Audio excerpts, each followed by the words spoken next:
successful. I've been in the roofing industry for 40 years. And if they ran their companies like John did, even a piece of it, I think that these guys would be a little bit more successful and be a little bit happier in the business. I've seen a lot of people go in and out of this business because they weren't successful. And a lot of it is doing the small things that John has done over the course of his career. When you can do things with your hands and you can create projects for people, there's a sense of accomplishment that the money can't pay you for. And to be able to turn around and look at your work and say, I did that. I always found him to be honest and honorable, and he was organized, and I like that because he ran a very, very good business, and it was easy to do business with him because he was so organized. So winter of 2017 was probably one of the hardest winters that I had for working outdoors. I started to feel the effects of the weather in my body. Had a couple guys with me that are still actually working for the company today. And I put my tool belt down on the tailgate at the end of the day, and I told them I wasn't coming back the next day. And they didn't understand what I meant. And I was like, no, I'm coming back, but I'm not getting up there anymore. And with John was very clear at the beginning. I can't go up on a roof anymore. Because when I met him, he had just gotten off a roof. He's like, I can't do it anymore. I've been doing it my entire life. I can't do it anymore. Physically can't do it anymore. So I got to go build a business now. So I went in a seminar, and there was this guy, Chuck Toki.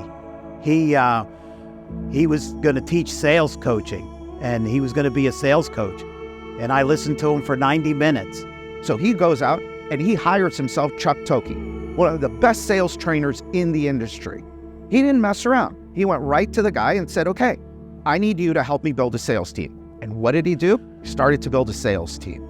It wasn't so much the very first conversation that we had that really jarred me was when we had the next day, when they showed up with iPads and all this stuff that they didn't have before. I'm sitting there wondering, where did you get this stuff? He says, we just went out last night and bought it all. And that's when I realized he's going to do everything that I tell him to do. And that's when we got down to business. And I learned a lot about the industry, about how to sell in the house. So my other guy that he had trained goes out, sells a roof. And I didn't believe anybody could sell a roof for me, that they could actually go out and bring that package back to me. And I wouldn't have to go look at the job before I went there. And it happened. The bottom line was I didn't have to do that. And the first thing I said was, I need another one of those guys. So we hired another one, and Chuck trained him. And that was the beginning of the whole sales training and sales coaching.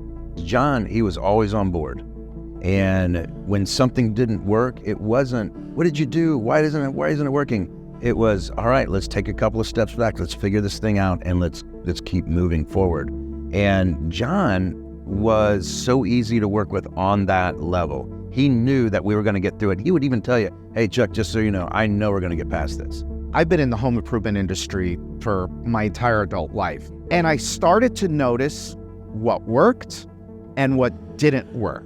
There are definite models for this business. There's frameworks for this business that, if followed, will lead you to a very profitable, very successful business that doesn't require you to be there.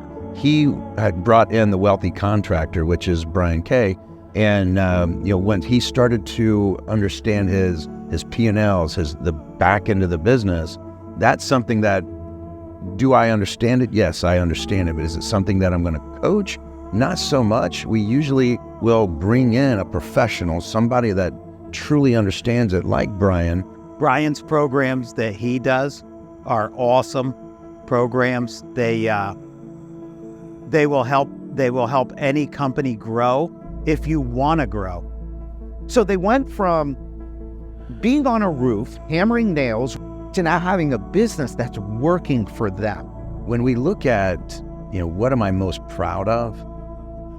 It is that moment when a business owner calls you and they're crying because they got to that point. It was a very emotional moment for both of us.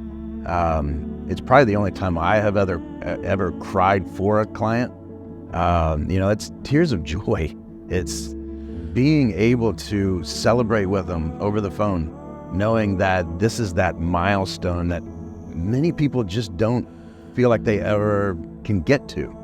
It's just, especially for someone like John, when for so many years he was the one swinging the hammer.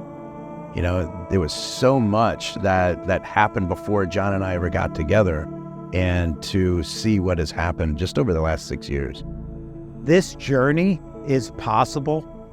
Anybody can do it if they make decisions. If you're not happy what you're doing today, you need to make a change.